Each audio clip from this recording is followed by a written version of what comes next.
afternoon, everyone, and thanks to all of you who tuned in for our fourth property webinar hosted by Rainmaker Marketing as we focus on the topic of retirement within KwaZulu-Natal. So my name is Stefan Boerter, and I'll be facilitating the discussion today with our panel who you have in front of you. So it was never our plan to do 2 retirement sessions, but there were just so many unanswered questions we had from the last session that we didn't have the time to get through. And we've also had lots of requests from people just wanting us to zone specifically into retirement within KwaZulu-Natal. So we've got invited a panel of experts who really are significantly invested in KZN. And I think just between the 4 developers on this, or the 5 developers on this panel, between them, there's over 6,000 residential units within estates in KZN that have either been developed or are being developed. I know as marketers, we always love these big figures, but it really is a very significant number. So we're very grateful for all of the guys for joining us today. And again, we just want this to be simple, honest, and transparent. And we want to give you unique insights and engagements and discussions that you wouldn't be able to get anywhere else. So just to frame the context of the topic for today. So 3 years ago, Tongaat created a campaign called Retire KZN. And it was built around the fact that KZN had all the attributes of the best retirement destinations around the world. And at the time, Florida had positioned themselves as the retirement capital of the world. And it was built, their whole brand was built around 10 key attributes, of which KZN has 9. So as a result, we obviously want to really tap into this a little bit further.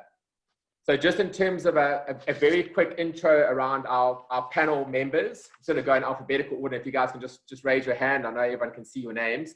But just Glenn Hesse is the MD of Senprop.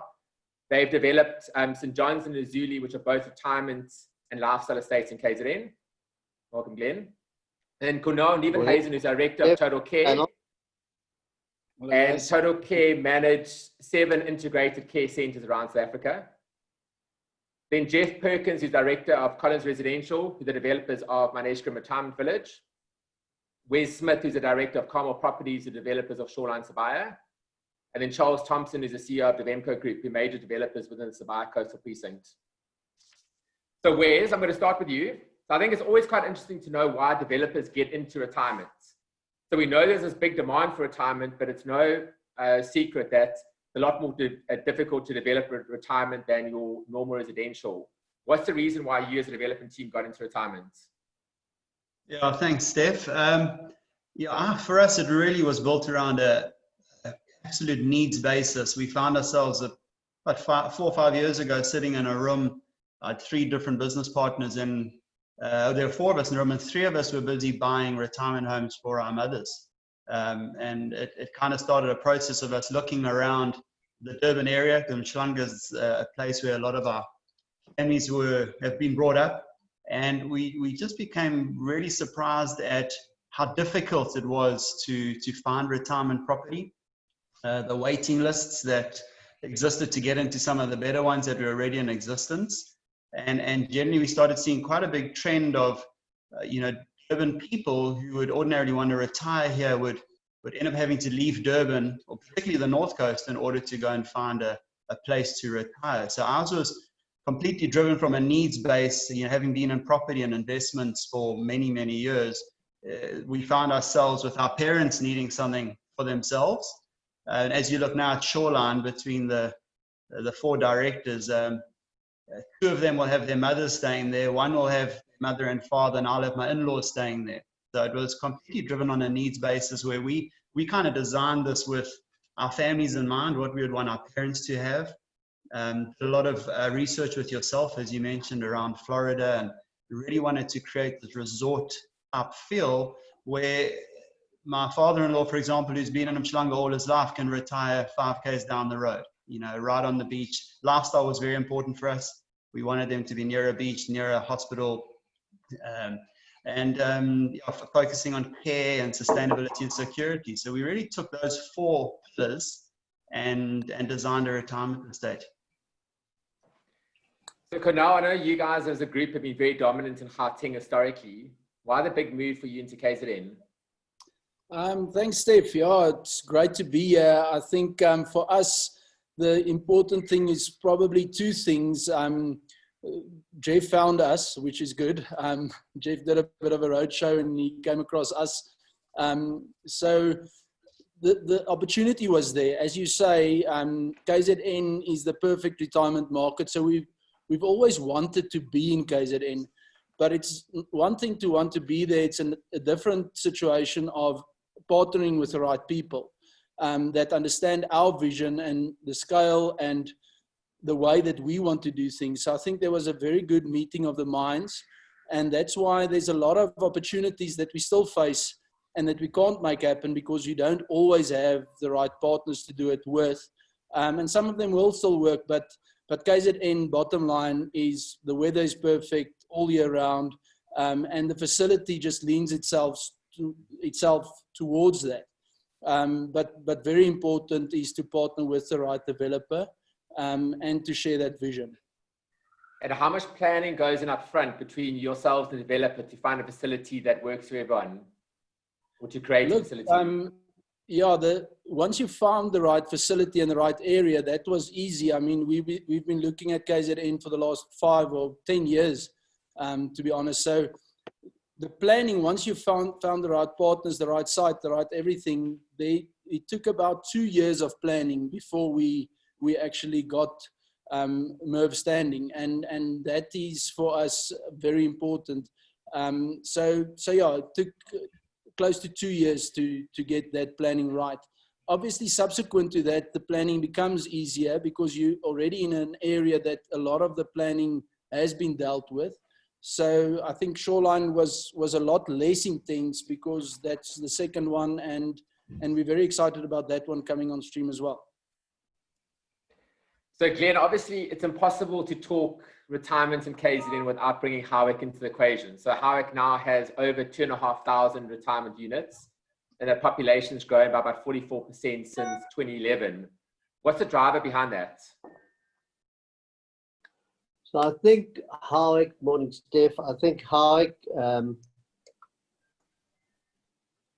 slowly became a retirement village in the early 80s with originally Amber Field starting, and that, as it gathered momentum, became Amber Glen next door, and then Amber Valley, Amber Ridge.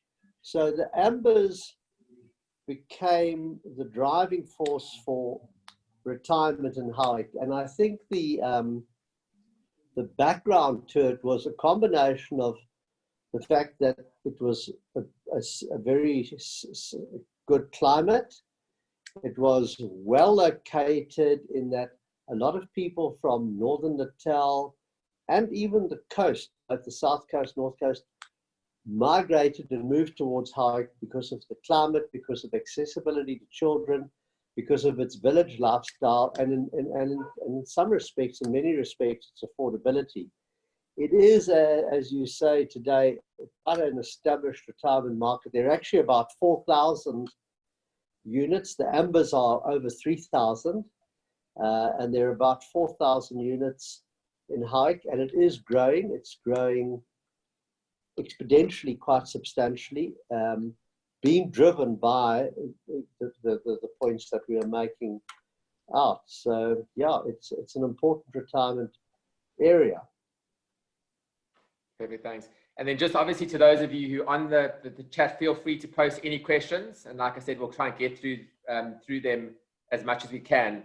So Geoff, there was a question from a gentleman named Samuel Wegner, which basically said, which was left in the last discussion we had, which we just didn't get a chance to get to. It said, would you include the South Coast into the KZN discussion? And is the South Coast strategically located?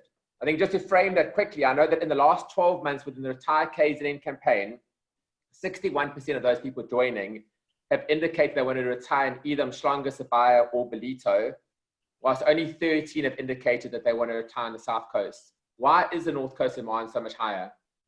Well, Steph, I mean, who hasn't been on a childhood holiday in the South Coast at some point? And I think there's the answer to the question. It's like the grandfather of destinations. I think, the South Coast is pretty much developed. I mean, 1 or 2 lovely estates there. Everyone's heard of San Lemire and the estuary. But it's a developed area and it's an aged area. I'm not convinced that a lot of municipal investment has gone into. I mean, you drive down the South Coast, looks like nothing's changed in 30 years. So I think if you, not to say there isn't a place for retirement, and there is a big scheme that's operating down there, but there's no question, Steph, that for us, we wouldn't look at the South Coast. I think it's, as you know, we're big fans of the North Coast. That article that CNN put out probably 4 months back now, the hotspots in Africa, and I think the North Coast of KZN was #1. So it's absolutely where we've chosen to be, the North Coast. And going back to what Murray said in the last webinar, which came from the research done by that American crowd that were out here, the whole 60-kilometer rule. The South Coast is a holiday destination, or historically, and that point is quite valid, and it hits home quite hard that if you live 60 kilometers or further away from your kids, you might only get to see them a couple of times a year, as opposed to Wes brought that comment up about his folks 5 Ks away. And it's relevant, it's real, and at the end of the day, what life's about, you want to interact with your family as much as possible. And Geoff, in terms of your rollout from Zulame, Seaton, and further north, how much of that will include retirement in future? Well, there's definitely, I think there's space for more. I mean, everyone around this table will know retirement. You don't sell a retirement scheme on a weekend like the good days in the early 2000s when developers operated in that space. It's difficult. You take a few steps forward, couple back, but there is the demand. We know that. We all in the space because we know that there is that demand. I know Evergreen did a whole lot of research, and they quite heavily invested in the KZN North Coast. And their research said that there was still space for 6,000 beds in KZN. So if that's to be believed, we're a long way short. So yes, there will be more space. And the other relevant point is when a retirement scheme is full and it's finite, well, you can't get in. You've got to wait for somebody else to move on. And that's also very relevant. And Wes, do you agree on those sentiments on the North Coast? I do, Steph. And, we actually, in the early days, someone took us to a beautiful site down the South Coast, but right near Wild Coast Sun, where the most exquisite views over the sea, and, the site looked exquisite. And I remember asking the guy who wanted to sell me the land, well, where are the people? And he said, no, we could bus them in. I thought, well, we can't really bus retirees in. I think one of the big drivers for us when we've looked at retirement has been urbanization. It's just been this global trend, Steph, where there's been this move back to the cities. The urban areas are growing substantially, and you can't stray too far away from the hubs, particularly with a lot of the developments that we are looking to do, where you need the scale of the people to create model that's affordable for everyone to enjoy the phenomenal facilities we want to have. You can't have 15 people. You need to have scale to make it work. So I agree with that completely. You find the moving of the airport didn't help. It is a problem because that South Coast is beautiful. It really is stunning. It just doesn't have anything going for it at the moment in terms of massive infrastructure and business. So I agree completely with Geoff, and it's the north is where we're focusing in and around that 60K hub is exactly right, what Geoff's talking about. Steph, can I just add that I think what's quite unusual as well for the KwaZulu area is that we're very fortunate that we've got land, coastal land, available, within say 50 kilometers of the new CBD. I think that's another point. Durban's no longer the CBD. The business hubs, without doubt, Umhlanga, and that's growing, blending into the Metropolis zone, blending into Cornubia. So that's definitely the hub. The fact that we've got land available, coastland, really good land with, sea views, etc., within 50 Ks. It's obviously thanks to Tonga Tulid and the failed sugar industry that we're able to buy it and develop it. But, Cape Town, Joburg, any other international city doesn't have what we've got. So we really are in a very unique, fortunate position in KZN. And then, And so Charles, just go ahead, Glenn. So reiterating what the guys are saying, it's quite interesting that we are obviously involved in the development in Hawick, in quite a, what will be quite a substantial size development, and we'll be there for quite a while to come, because we've still got a few hundred units to do, although it's been very quick and successful so far. Our move into looking at some retirement on the North Coast in the Ballito area was driven by exactly what people here are saying. We had actual people coming from Durban, coming from further afield, coming to Hawick to have a look and to say, you know, we're very interested in this product. We like Hawick, but actually, we really would prefer something. Have you got anything on the North Coast? You know, and so that there was a real result in actual information. People say, is there something there? That's really where we would prefer to be. So Durban residents, Hillcrest, which has got quite a big retirement area, Hillcrest, Cowie's Hill around there. People come here and say, Hawick doesn't quite suit us, something North Coast. So there's definitely a demand, which is, you know, the proof of the pudding is in the success of the developments you chaps are doing. And I think that North Coast has got a lot of growth as well. Yeah. And then, so Glenn, just another question on your side. So obviously with St. John's and Hawick, as developers, you built a shopping center adjacent to the estate. I don't know if that was part of your initial plans, but how closely linked do you think retirement and retail are? So the concept of St. John's was the concept really of an urban village, you know, a traditional historic urban village that we all know in Europe and in the UK.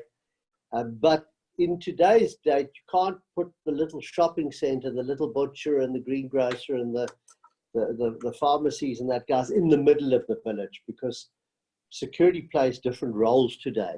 So we wanted to create a village, but where the entrance to the village, so to speak, had the shopping center, like medieval times, where the retailers and the guys that traded were just outside into the castle on the other side of the moat.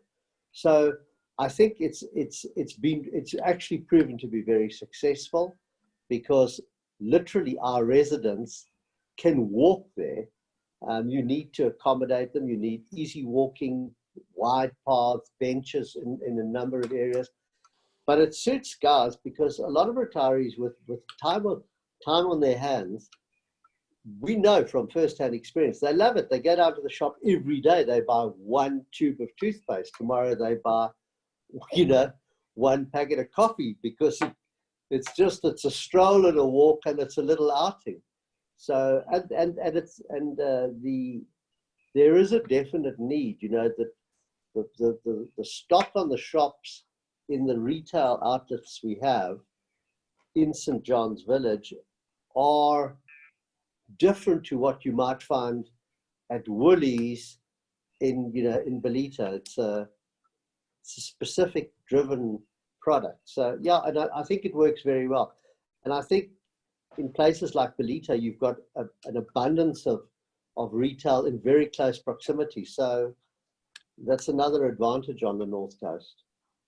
And do you think that? And then Glenn, do you think that do you think the retail demands are different for retirees to normal residents or to younger residents? No, they definitely are. You know, you immediately have your primary tenants become the optometrists, the hearing aid guys, you know, the people who do special shoes, the health shops, the pharmacy, and their product range is different. Even the retail outlet at St. John's carries a different range, smaller quantities, you know, a pallet of 2 tomatoes, not 4. So yeah, there is definitely a different demand, and if you cater for it, which they're doing quite successfully in Hawick, it works very well. I guess the bottle stores are pretty popular too. The bottle store does unbelievably well at St. John's. And it's interesting, again, they'll go down and buy a bottle of wine every day, you know. But yeah, we get a lot of calls. They're all sulking. They want to know if we've got any bootleggers. No. So just a comment while the guys been talking from Philip Barker, and I know there are quite a few comments coming through, which we'll get through, just asking a question about Howick and the South Coast. And I think just in terms of, there's obviously demand. I think some really, really good examples on the South Coast, Renishaw Hills, for example, which has done exceptionally well. And I think a lot of it's got to do with price. And I think guys bring in the right price. And I think there's always going to be a demand for retirement if one can find the right price point aligned to market. So certainly believe in all the areas in terms of how they complement each other. So Charles, I know there was a question from Claudius Combrink in the last session. It said, in order for retirees to buy into a retirement facility, they may need to sell their current home. If the sales price that they achieve for their current home is lower, how would it affect developers in terms of what they offer? And could developers do more to accommodate these people? Oh, that's a nice, easy one. Thanks for that. Yeah, so, look, I think we had a discussion last session on life rights versus, just a freehold purchase. And life rights essentially is where the developer sells the units to a person at cost, or even below cost, maybe even 10% below cost, and ultimately makes his money in the long term by selling it more than once. So there are those models which can assist people to get into the retirement space. So as an example, if it was a R2.5 million unit, you might get a life right option at say 1.8 to 1.9. As an example, the other option is, which I know some developers do, is a rent to buy option. So, you put your house on the market, you're living in a brand new unit, which is yours, and you've got like an extended period of time to buy it, subject to the sale of your unit. Obviously, the developer would probably want a form of deposit for security, but there are options depending on each developer. Most of the guys sitting around the table here are flexible and would, entertain those independent discussions. But I think, Steph, as well, going to that point, and I feel like I've been banging this drum a lot recently on these interest rates, but, with another 1% coming on Thursday, that's what sort of the banks are calling 1%, not even 0.5%. The ability or the affordability for people to buy, and I'm not talking about buying off the developers, I'm saying buying even a house, let's say in a Durban North area as an example, the ability to afford more is actually increasing as these interest rates drop. So I think we're going to see some movement on unlocking of people actually selling potentially easier than they had in the last, let's call it 3 to 4 months.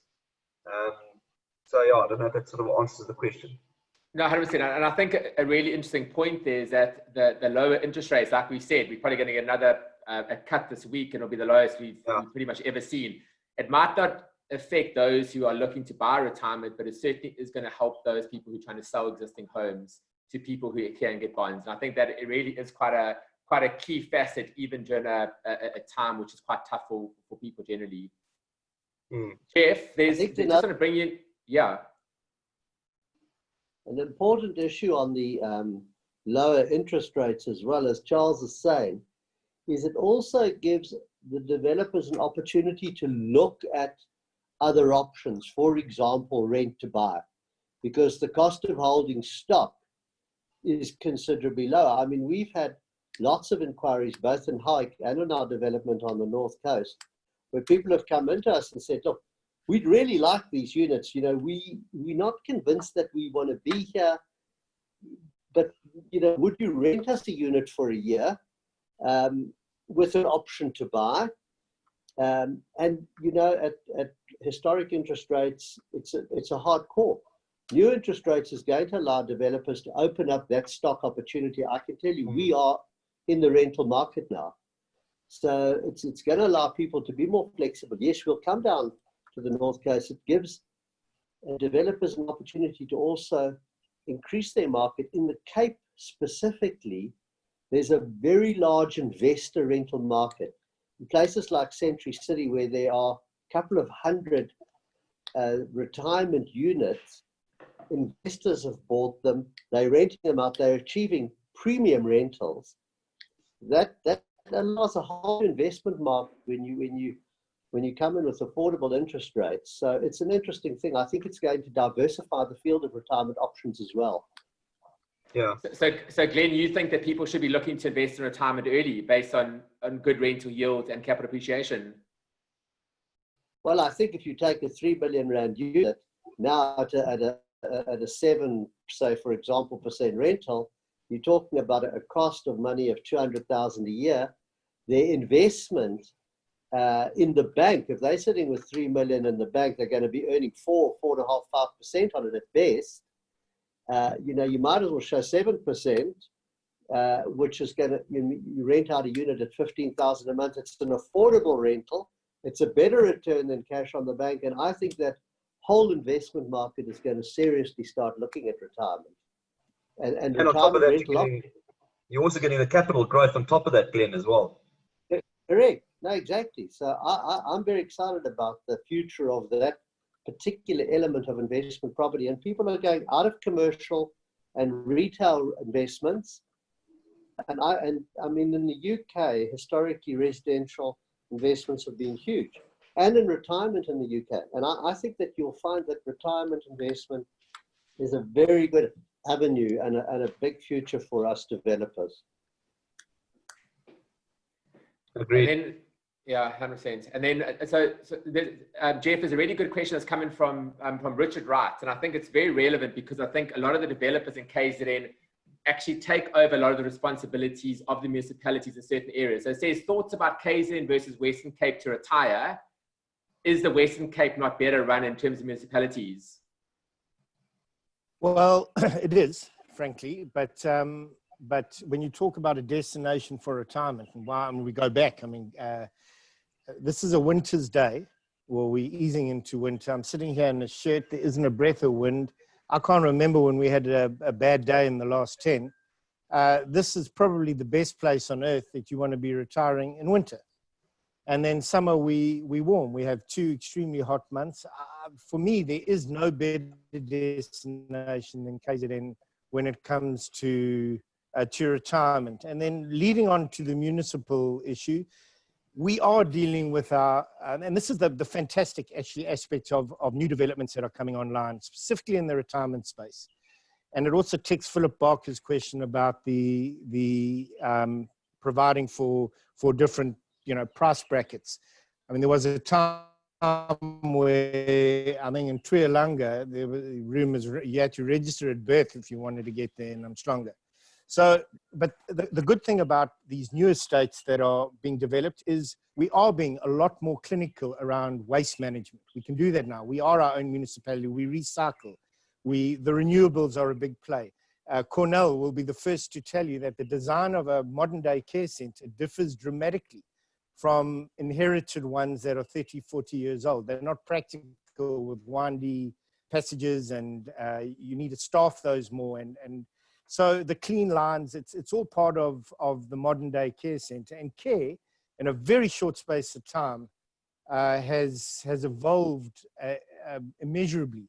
I think it's a lot more scientifically run, professionally run than perhaps it has been in years gone by. So, I was, Steph, born in Durban. I'm still here. I love the place. Yeah, absolutely. And I think all of you can probably talk to the fact that I think what's very unique and probably why that Umhlanga North Coast Strip is the fastest growing area in the country. There's a legacy that's been left by what was created by Tonga Hewlett in terms of master planning. And in many sort of situations, creating these securely managed precincts, which actually took a lot of the burden off the municipalities. And I think that baton's been taken forward by Collins and Devemco and large players like that, who are creating precincts like Sabaya and what's happening on the North Coast. And I think that really does add massive, massive value to the province as a whole.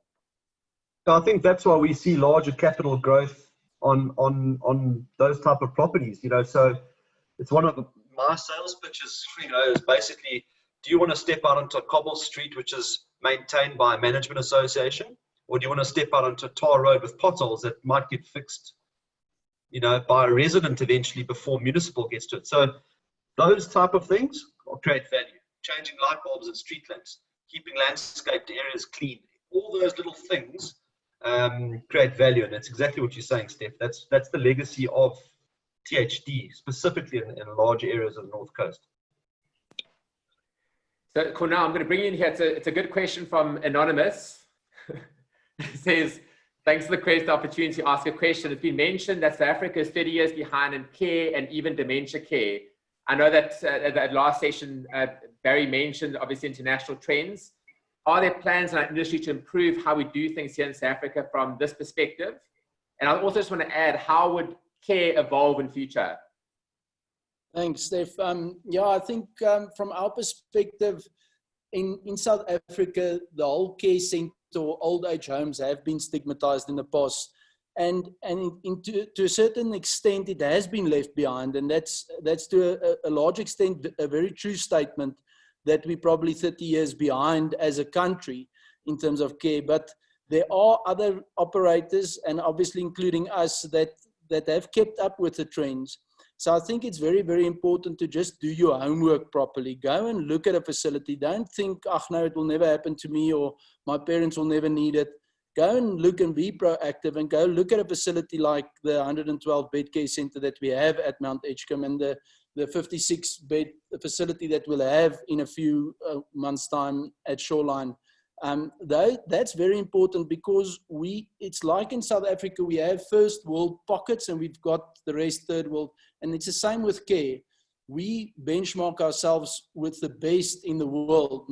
We don't look at other players in South Africa. We look at what's best practice in terms of care, in terms of facilities, in terms of everything in Australia, the States, Sweden, all over the world. And we believe that there's a handful of products in South Africa that can compare with the best in the world.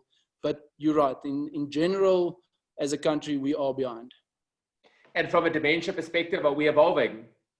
We are definitely evolving, so much so that out of the 300 people in frail care that we're looking at currently, more than 50% of them do have some sort of dementia. Alzheimer's obviously being the biggest form of dementia that people are suffering from. So all our people are trained. People want to nowadays start separate dementia care homes, but that's not for us conducive.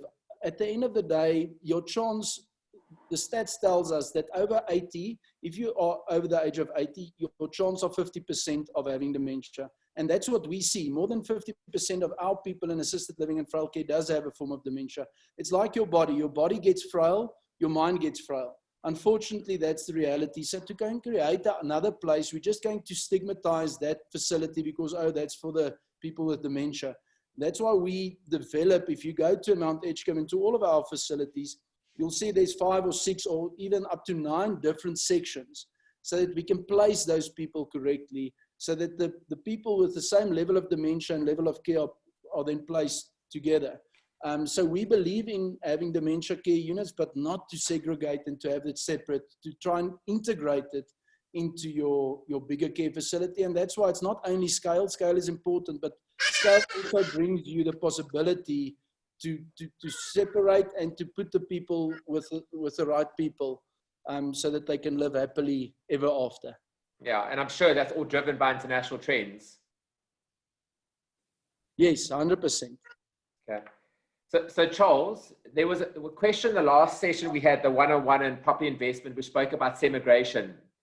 And this question sort of relates to the retirement market. How do you see semigration existing within a retiree market? Currently, that retiree market in terms of out-of-towners buying in KZN probably only makes up about 10% of the total market. How do you think that's going to evolve in future? Look, I think the short answer is I think it's going to rocket.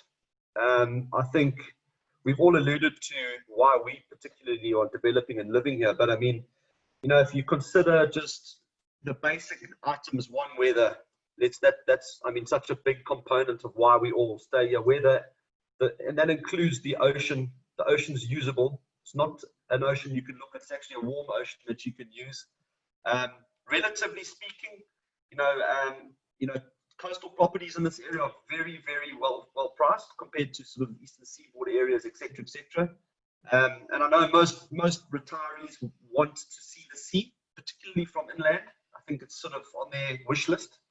I mean, I just made a little list of a couple of things what I think why I would want to retire in KZN. Traffic. I mean, do we consider traffic daily? We don't actually really worry about it. You know, 5-minute traffic jam's a big deal for us.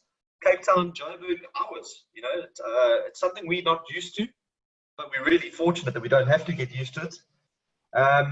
Game parks, access to game parks as an example. I mean, we take that for granted. That's on our doorstep. It's an hour and a half, you know, from sort of the north Schlanger areas. 45-minute flight to Joburg, a 50-minute flight to Joburg. Also, so you can still work and live, have the lifestyle, and let's call it semi-retire into retirement. A lot of people are doing that nowadays. So I think when you bundle all that together, I can't see why people after this, even this, you know, introspective lockdown period we've had, where people are looking at the quality of their lifestyles and thinking, you know, I've been grinding it out for 40 years in Joburg. Where do I actually want to end up? Where do I want to live? Where do I want to walk? Do I want to walk on the beach in the morning? Do I want to, you know, go see the Big Five on a monthly basis? All those things, I think we're going to see a huge surge in that emigration towards the north coast of KZN. Yeah, and just to add, so I think if one goes back to the Florida stats, one of the key things there was sea everywhere, which was quite a big factor. The other was proximity to airports, which Florida obviously has. And one of the biggest things was a destination that families wanted to visit. And it really is quite a key thing. And obviously, in addition to that, is medical facilities, access to golf courses, et cetera, et cetera. So I think it just adds to what you're saying. Yeah. And then I think with the Rand obviously not being at its strongest, do you think there's going to be a bigger influx in foreigners buying into KZN?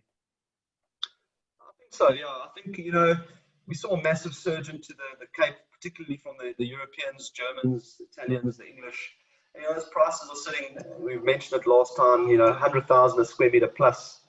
Generally in our areas, Belito and Sibaya, Schlanger, we're still operating in that 23 to 33,000, 35,000 a square. It's a third, you know, on average, a third to a quarter of what some of the Cape Town oceanfront properties are available for. So I do think we're going to see it. You know, is Durban recognized internationally yet? Probably not, but I think with the opening of the airport more internationally, I think, you know, we'll take our place on the stage at some stage, but I can't see it retracting. I can see it only opening up further. Okay. We interestingly have seen it with our North Coast Lazuli development, where we've got some overseas buyers that live half the year here now and half the year. And as Charles says, you know, with the Rand, you know, you buying a luxury apartment for £200,000. I mean, even in Europe, Spain and Portugal, you can't buy at that price what you can get for here. So people are, and direct UK flights into Durban, if we ever get opened up again, definitely make a difference. I think that there's a very strong future opportunity in looking carefully at the UK market. We physically have buyers that have actually already taken transfer. And I think that could be a growth market. Steph, I'd 100% agree with Glenn and Charles. It's, I think if you look over the last 5 years, Cape Town were brilliant in their marketing. They really focused on it, and it was exceptional. And tourism KZN and the whole marketing of KZN as a province has really kicked off in the last 2 years. And I agree. I think as a destination and an all-weather destination with plenty of coastline that you can swim in because the sea is warm enough to do that, and game reserves on your doorstep, we can only get a lot more progressive here in the province. So I think I'm fully behind those comments. And Geoff, you might need the city to engage Rainmaker. On the basis of the beach and the bush are great advantages, and they're easily accessible from the North Coast. Don't underestimate the strength of the Berg. You know, we yes, 100%. Those European guys saying, you know, we like to drive up to Nottingham Road and go to Gowrie and play a little bit of golf and spend the weekend and go to Montessorius and have that in many respects an English countryside feel.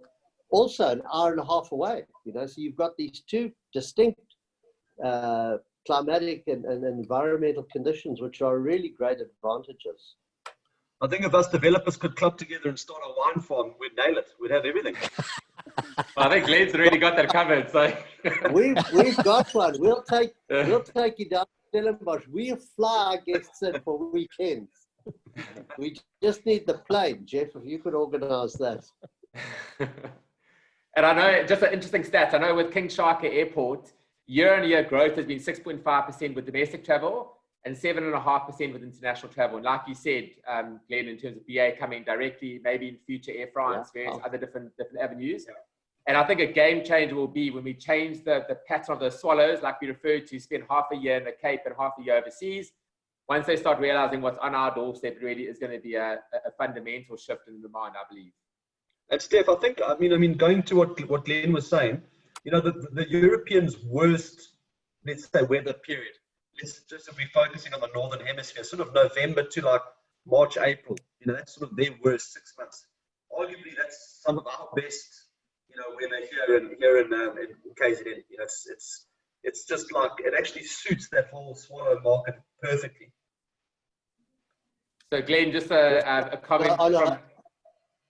On a lighter side, talking about we need the vineyards, at St. John's, we have these pocket villages. Each little pocket village has its own identity. And one of them is called the Vineyards.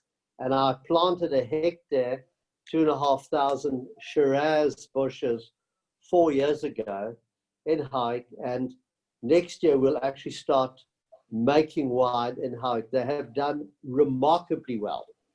Remarkably well. So there let's try it on the North Coast as well. Let's stick in some vineyards. Glenn, increase the value of those units. All your residents will buy from you. And so Glenn, so Richard Keeland, who many of you will know, he says, lovely positive discussion, lads, and Glenn's wines are superb. So Glenn, I'm sure you'll pay him afterwards. Exactly, I will. Thank you. So Wes, so obviously I think a good question was raised earlier in terms of pricing, and different areas have got different price points, and obviously it's all related to location and price point and trying to find that balance. Sometimes it comes down to sizing and how developers can be compact in terms of sizing to make the price point work for the end user.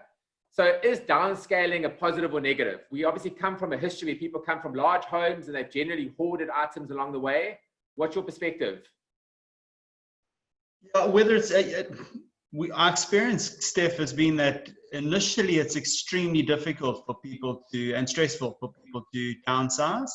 But I think it does depend which generation you're speaking to. So I think in 15 years time or 20 years time, it's not going to be an issue. You know, I just consider the different generational gaps. You know, I think you all might remember your grandparents' kists, where we kept all our memories in a big kist, and then they would hand it down to their child. And this younger generation coming through really get it. I mean, they don't store memories. They're really after experiences, and they keep everything on their phone. So I think you've got the two extremes. The young generation are ready, and the older generation, it's quite a leap. But the experience we've seen, once the guys have done it, they really, really wish they'd done it sooner. That's the comment we get more than anything is, shucks, I wish I'd done this sooner. And I think particularly from these big homes, where now you go to estates where everything's done for you. You know, the lawns are taken care of, the light bulbs are changed on your behalf. You're not retiring in your house and phoning your son or every day to come fix the garage because you can't get out. So I think it's an initial shift, and I think we're going to have a sweet spot where people will naturally start doing it more and more. And I suppose it is an age thing. We're even seeing it not even in the retirement space. You're seeing it in the 55 to 50-year-olds. They're keen to start downsizing now in spite of retiring. You know, that you can move into complexes where kids can ride bikes. You know, you can't ride bikes on the street where some of us live in our houses. So I think all this is a natural shift. It's a shift to estates for all those reasons. You know, I still want a garden. I still want a clubhouse. I want to ride my bike, and I want things taken care of. it's just a challenge when I hope he's not listening, but when I chat to my father-in-law about these things, these are challenging discussions, but they need to happen. I think retirement, though, is not today what it was seen as 30 years ago. I remember 30 years ago when I was 35, 36, going to look at the ambers when they were first being developed, and I thought, this is crazy stuff. Today, retirement is, people are much, much younger. People are looking to change lifestyle at 55. You know, they say, and retirements are not those old stage developments, little barracks and boxes. They're exciting spaces. They're modern, they're clean, and there's product ranges where, you know, if we would move into a house which has some space, but in 10 years' time, we would want less space, and it would be nice to stay within that community. So we're seeing it at St. John's, where people have come in 3-4 years ago, bought a house, built a house for it. Now they're scaling down a bit, even 5 years later. So I think that, yeah, the space, you still need big space, and you do need small space, because your life cycle changes from 55, where you've got a host of toys, bicycles, yachts, you know, canoes, to 75, where you have slightly different toys, less of them, that maybe don't take up as much space. No. So Cornell, just want to bring in product range. Great. So Cornell, I just want to bring in a question from Rusty Hugo, and it just says, what is the view of the panelists regarding the provision of transport from the villages to nearby shopping centres, doctors, and movie or theatre houses? I think it relates a little bit back to what we said with Glenn, but there's also another question about how important is the facilities around the retirement environment as opposed to just the units themselves. Yeah, no, thanks. I think that's a very important question. I think that's also one of the aspects that's really evolved over time. In the old days, you thought you'd have to have a bus that's a shoreline bus or a MERV bus, and that bus takes everybody everywhere. But it's now the Uber days. I mean, even if people say, no, but I don't want to call an Uber, then what we arrange for some of our villages is we arrange a driver, and they come and they know it's that time of the week. So twice a week we take people. So we organize that together with the service providers out there. So I think a lot of those things has become a lot simpler than it was in the past. We had this big inflated levies, because now you have to have a bus and a driver and everything on your levies. So, but it helps also that you in a space with all the amenities and everything around you. So that's why the North Coast is brilliant, because there's no place that you want to go that you can't go. Everything is there. But the modes of transport and the ways that we do things has just become a lot easier and more cost effective. Okay. Wes, I don't want to open up a can of worms here, but there's a question from Charles Wright which says, is the buy a life right scheme? No, it's not. Ours isn't a life right scheme, and I think we spent a lot of time on that last time. And I think, you know, the really right response to that is there's a space for both of them. There's no right or wrong. It really depends where you're at. So ours is not a life right scheme. And as you said, there's actually, I know in the last webinar, Steph, you said, look, in Durban, we didn't really know what life rights were, but there are actually quite a lot of life right models in Durban. There's plenty, actually, in fact, of those original retirement estates are all life rights. From a Durban perspective, the newness is the sectional title. And again, I think that's for us a very specific purpose around affordability. A lot more people wanting to see return on their investments. They want to own it, they want to see the upside, all of that. But then there's the converse as well, where, you know, as Charles mentioned earlier, hopefully if you're lucky, you get one that's built for $1 million and they sell it for 800. But I don't know. Steph, also further on to Wes's comment, there seems that you mustn't get caught up in the perception that life rights is automatically cheaper than sectional title, for example. No. It's very much area dependent. And I'll just use, I mean, at the top end of life rights is the Val de Vie setup, where I think you need 5 million Rand to put your toe in the water. So it is very much area dependent. the life rights model, and if you're going to compare that to sectional title, it has to be done, to the location. Yeah, I mean, I was sorry, Steph, from last week's discussion, we had we engaged in the whole life rights versus real right options. But I think as South Africans, we don't have a backstop. We don't have amazing pension schemes and all that. So I think most of us are used to obviously buying a property which we wanted to grow in value, and even if you're old, not that you need the value, but our tradition is to pass things on to our kids and so on. So I think maybe as South Africans, we are a little bit unique versus the world markets in that sense, that we do like to own, see the capital growth, and then one day leave, when we all passed on, leave something for your kids or your grandkids. I think that's the difference with us. We don't have that social backing,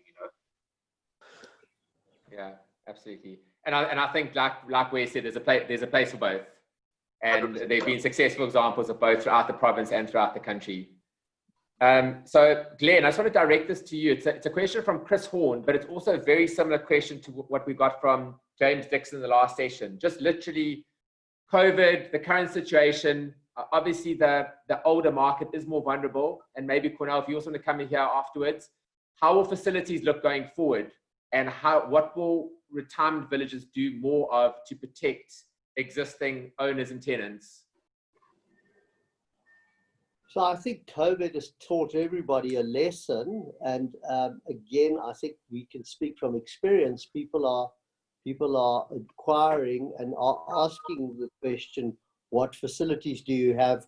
A total care facility obviously is an encouraging facility, because people think if they do have an urgent need, there is on-house. So I think that type of facility is going to be more important in the future.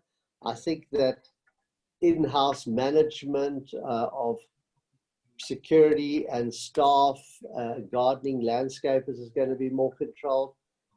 There's no doubt that we will learn lessons from this lockdown, and that we will, all of us as developers, learn to plan and change and accommodate the requirements of people, because you don't accommodate their needs, you don't have a product. So it's going to be interesting. It's going to be interesting. Yeah, just to add, thanks, Steph. We've actually seen a lot of change now with COVID, where our people got sick because they got contact from visitors and a lot of contact from staff going in and out. We actually have a lot less sick people. Our mortality rate has gone down, which is amazing in this time because of the lockdown. So I think there's a lot of things that we've already said we're going to keep after lockdown, in terms of creating a lot more spaces for people to communicate. So we're setting up Zoom meetings with families. I mean, you can't get COVID through a Zoom meeting, and that's those type of things that doesn't only help us in terms of keeping COVID out of our facilities, which we are very blessed and very, very happy that hasn't entered into any of our facilities. But it also keeps all of the other germs and other stuff out. So I think going forward, a lot of this COVID practice and lockdown, without the absolute rigidness around people, because obviously people are very important, will stay with us. For example, we're spending a lot more money now on giving our people food, because they're staying in for longer shifts. That's the downside, maybe a lot more expense, but the upside is we've got a lot more stable workforce. People are staying in, so that the absenteeism are less. They get the extra meals. The transport are less. So from an employee perspective, from a contamination perspective, there's a lot of very good takeaways that we get out of this. On the question of that, I think it's also very important to plan for more home-based care, because we're seeing it, and just in general discussion on this retirement, people are saying, you know what, I don't actually want to go anywhere. I want to stay at home. If you can provide an on-site home-based care, it's, one nursing assistant coming in, staying on site, being managed as opposed to the increased exposure to more people. So I think home-based care is also going to become very important as a facility in retirement space. Yeah, I want to add to that, Glenn. I think that's very, very important. If you've got your nice cottage, a lot of people opt to rather have the care in the cottage, but you need to have a strong care center to be able to do that. And that's why, yeah, to back it up, because it's easy for anybody to send somebody to a house, but for you to really supervise with the right senior personnel, that's where that's the difference between good and average care. And that's why we totally believe in that home-based care model, but only in the villages that we have a proper care facility. So we speak the same language, but that's the backbone. No, I agree with you entirely. And I think that do you think that clubhouse facilities will start fractioning? So rather than having one big facility, you might have had 4 or 5 remote facilities rather than one big number. Do you guys as developers see that? Or do you think we'll maintain central clubhouses? I think, of course, that's always a cost question. You know, you can have, there are estates that have 2 or 3 clubhouses and split swimming pools and they all cost money and they all add up in the levies. And we've seen in established retirement villages that we know of, where there's already unhappiness amongst residents that say, well, you know, I actually don't use the indoor heated pool and I don't use the turf bowling greens. I don't want to belong to that. I don't want to pay that part of the levy. So I think it's great to have 2 or 3 clubhouses, but I think at the end of the day, you've got to man one. You know, the more you man, the more you levy. I think also it's also important to understand that you've got different age brackets in the in those communities. So you could have from the very active who are not necessarily to use extremes going to be interacting with the frail care guys. It's not going to happen. So to cater for the different needs, I think is important. But you're right. It's you know, you can offer an oyster box setup, but it costs money. 100%.